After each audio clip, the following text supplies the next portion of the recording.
Yes, back once again. Another post-workout vlog, just to documenting some progress again. Couple of things I want to cover. Last week's video, stagnant weight loss. I am a liar.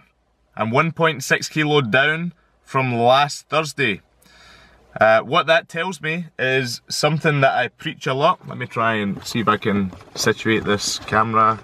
Oh, perfect. Something that I want to try and get through to everybody is stagnant weight loss. Take a little bit of time before you make that kind of statement.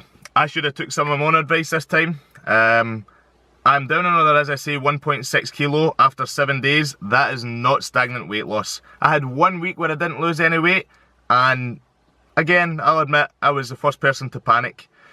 Shouldn't be doing that. When it comes to weight dropping, it's a long process. It's a marathon, not a sprint. A lot of people want to lose weight really quickly. That's great, I understand it, I understand the incentive, but be persistent and you will drop.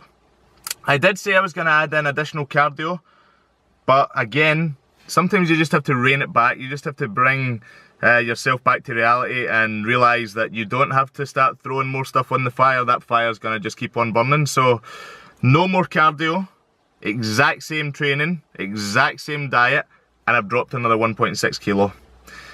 Taking a progress picture this morning, and even looking back to May, the beginning of May, I can see a massive difference.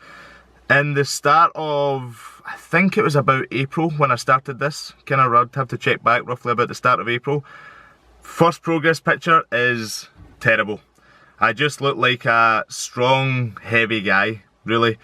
Carrying a lot of body fat around about my midsection. Again, when I come to the end of this challenge, I'll take you through everything that I was going through at the time in terms of just diet, training, stress, so on and so forth. A lot of things were getting on top of me, but sometimes you just have to fight back, and in this case that's what I done. I did take a pre-workout this morning. I am still flying. Probably see I'm sweating like crazy just now. I'm in this car which is about 300 degrees. Trained back and biceps this morning. I'm getting back into the swing of things with deadlifting. Deadlifting for me, for those of you who don't know, I had a bicep tendon tear probably 2011, New Year's Eve, after the Scottish Championships were June. Qualified for the British, went through to the British in September. Then New Year's Eve, I tore my bicep tendon. Again, I'll get into all of that. I'll have a link to another video that discusses all of that, for those of you who have heard the story time and time again.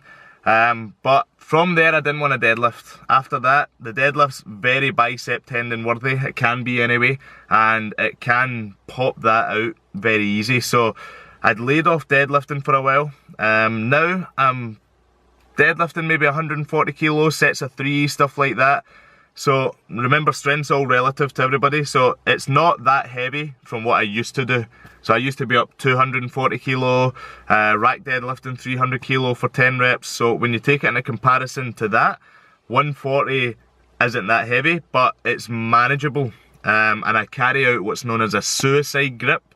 For those of you who don't know, suicide grip is when you, let me see if I can get you in, when you wrap your 4 fingers around the bar without your thumb underneath it. So I'm basically gripping the bar like that, and the grip's all coming from these calluses laden palms that you see here. That's the suicide grip, and it just takes strain off the bicep tendon. It's really good for developing the back, because then again, as I say, you're focusing only on your back. Another pro tip. So yeah, deadlifting's back up. I'm feeling very, very good and very confident towards where my shape is just now. As I say, I'm starting to see things coming back out, certain lines that have not been there for a very long time. Around about stomach area, tricep area, shoulder area. You may even see me in the gym 1 or 2 times with a vest on. Usually I'm a hoodie guy all the time. Even if I'm coming up towards a competition, I'll wear a hoodie. It's just the way it is for me. And I'm starting to get that bit where I can say, okay, well, if I do this exercise, I can see that coming out, and so on and so forth. Again, you probably all know what I'm talking about. If you're training certain body parts, you can see things pop out. It's a little bit of a motivator as well. One of the last things I want to cover is two things. First thing is strength. So strength starting to dip just a little bit. Bench pressing, Tuesday there I was benching, not as strong as previous. Again, when it comes to weight training and you're dieting and you're dropping all this weight, don't worry about strength. A lot of guys will say to me, oh God, I'm losing all my strength, I'm getting really small, I'm losing all my muscle. Don't worry about it. You have to sacrifice a little bit of strength in order to get that little bit leaner.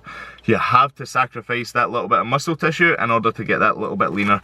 Even the top Mr. Olympia competitors in the world who are down to the absolute T with their diet, with their training, with their body, have to sacrifice muscle tissue to get that little bit leaner. So don't worry about it, it's part of the process and it's something I'm going through just now.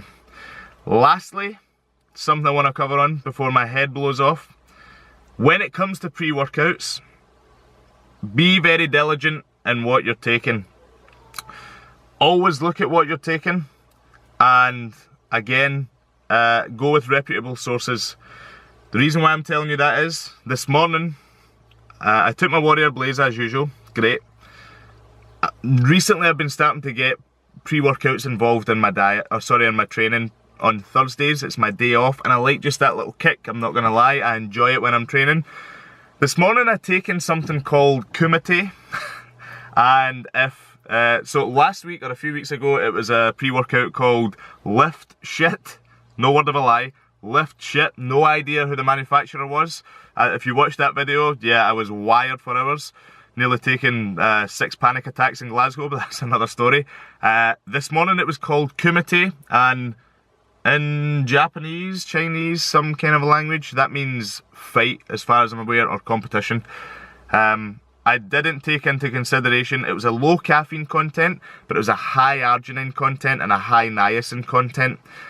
Didn't take that into consideration, headed into the gym, taking my usual scoop of Bulletproof, and half an hour in, I was, even if I don't even want to start scratching just now or I'll be scratching my face away. Arginine and niacin bring blood vessels go crazy, your face starts itching, I did one set of deadlifts, and when I put the bar down, my arms started just throbbing with itchiness and energy and just madness, so I had to really mentally bring myself back to reality for a little bit before I then went on with the rest of my workout. Before that actually wore off as well. Even just now I can still feel it, and I'm still a little bit caffeinated, if you will. So that's something just to take into consideration. I want you all to learn from things that I do, and give you the knowledge that I have towards these things. So a wise man once said, if you can learn from somebody else's mistakes, that's how you progress easier in life. That's what I do with other people, and that's what I want all of you to do with me, and gradually go from there.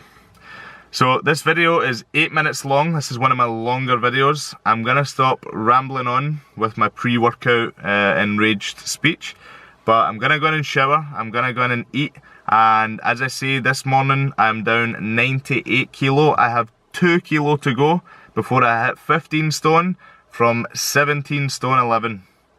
Very, very happy with the results, and I hope you've all been enjoying watching the videos along the way. Many more to come. Have a fantastic day in the 21-degree sunshine outside, and I will see you all in the gym.